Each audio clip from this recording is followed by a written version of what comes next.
why we're here. We're here to have this conversation. A very important conversation, by the way. There have been too many hints, too many damn clues, and I know CM Punk always edges us into thinking that she's going to make a return. She being his wife, she being former WWE champion, she being arguably one of the greatest of all time.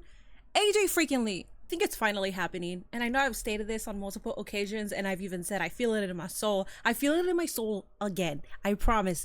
This time, I feel like my heart is skipping a little more. My mind is getting a little crazier. I feel it. Whether it happens this Friday in Chicago, or at WrestlePalooza, or at Survivor Series, wherever it's at, our mother will be there. And I know, Minnie, don't be so definitive, because if you keep saying that it's gonna happen, I'm going to believe that it's gonna happen, and then I'll be disappointed when it doesn't happen. I am so used to disappointment that for me, it's not gonna hit me in any way, because I know that I'm gassing myself. Well, WWE is doing a great job with gassing all of us into thinking that it is going to be AJ Lee, but my whole life has been disappointing, so for me, it's not going to be another disappointment. I'm not going to increase my hopes just to be let down, because if it's not AJ Lee, I can move forward from it. This has been the closest that we have ever been to an AJ Lee return because of the angles that they are running. Becky Lynch hit CM Punk in the nuts. Prior to that, Seth Rollins told him, "I hate your family." Then Becky Lynch comes out as Sethy Lynch and starts smacking this man's face. Like, smacking him in a way of like, this is disrespect. And I know that you can't put your hands on me, so I'ma disrespect you like a little bitch, because that's how it seemed. He seemed like a little bitch taking these slaps. Of course, you can't put your hands on Becky in that manner unless your name is Randy Orton. Then it doesn't matter if you're male or female. He's going to take care of business. But CM Punk is just gonna stand there and take it because he has to take it. And then at the very end, what does he say? "I'm going to make Seth Rollins regret ever cashing in on me. And you're gonna regret put your hands on me." Who else is going to come and defend CM Pookie?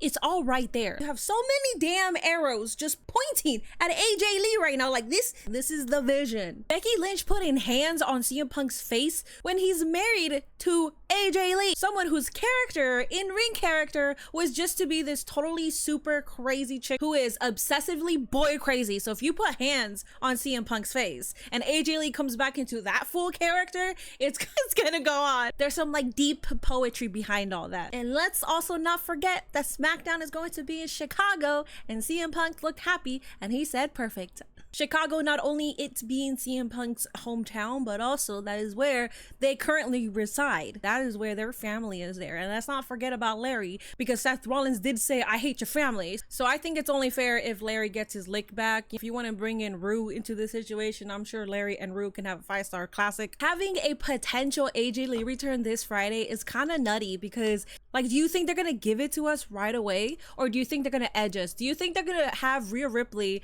pretend that she's going to have CM Punk's back only for like Asuka to take her out or something, and then they're gonna have to last minute find a replacement? Do you think they're gonna go with that angle, or do you think they're really just gonna give it to us and have AJ Lee come out this Friday? That is the most earliest and opportunistic way that we can have this comeback. But all that being said, AJ Lee, she is an important individual to a lot of us because she was there in a certain era where we needed someone like that. We needed someone who was going to be different. And as someone who is a 5'2" Latina, who grew up being a fucking nerd, who grew up being a loner, I needed someone like her on my screen, because I grew up as a wrestling fan, and so did she. And this is no shade, but a lot of divas did not grow up as wrestling fans. They're there because of their model-esque looks. They're there because they're athletes. And I can still resonate with some of them, but it's also not going to be something where I can clearly see this is why I see myself in that ring, because most of them were blonde with big boobs, and I'm not blonde and I don't have big boobs. A lot of them were high school cheerleaders or gymnasts. They were the popular ones, and I was like, that wasn't me either. So what do we do outside of the tag match? Outside of Becky Lynch and Seth Rollins versus CM Punk and AJ Lee, what else is there? Roxanne Perez is like the next thing that it should be clear to everybody else, because AJ Lee is also her mother. So of course, a Roxanne Perez versus AJ Lee at WrestleMania, or if we do run back Evolution, AJ Lee versus Becky Lynch, just them having a match as well. And if AJ Lee does return, whatever she wants to do, if she just wants to have a one-off, maybe a singular match with Becky and Seth and her husband, then I'm okay with it, because her mental health is so much more important. I did read somewhere, and I can't remember, I can't quote it, but apparently AJ Lee's mental health has been a lot better, and she has moved on from the darkness chapter that she had.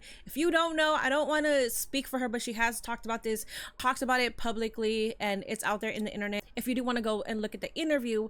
But she did attempt to unalive herself. Attempt is probably not the correct verbiage here, because she booked a hotel to unalive herself, but she actually never went to the hotel because she didn't want CM Punk to find her that way, and that was because her mental health was really bad. When you're in a position where the public eye just thinks that you have everything, you're Divas champion, you are in a happy relationship, you're making all this money, you have one of your best runs out of your entire career, nobody is really checking in on her, and no one is really checking in on that person. While she's struggling, she's also the provider. She's providing for her family. That takes a huge toll on someone's mental health, and I'm really glad to hear that she's in a lot better space now. So if this means that Mother is returning, then I'm so happy for all of us. I know how I feel about AJ Lee. I also know I'm not the only one that feels like that. There are certain wrestlers who just have a bigger impact on you, and it's because they are so relatable. They talk about their struggles, and those struggles are struggles that you deal with internally as well.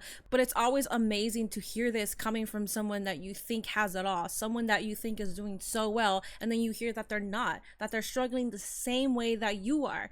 And you think they have everything, but by having everything, you have more responsibilities. And if you're a newer fan and you don't really know that much about AJ Lee, I suggest you look up the AJ Lee pipe bomb that she dropped on the Total Divas cast. It's really freaking amazing. I probably can recite that from beginning to end. And if you want any match recommendations, then I suggest AJ Lee versus Caitlyn, Payback 2013. We got AJ Lee versus Paige, SummerSlam 2014. And we got AJ Lee versus Bayley, NXT 2013.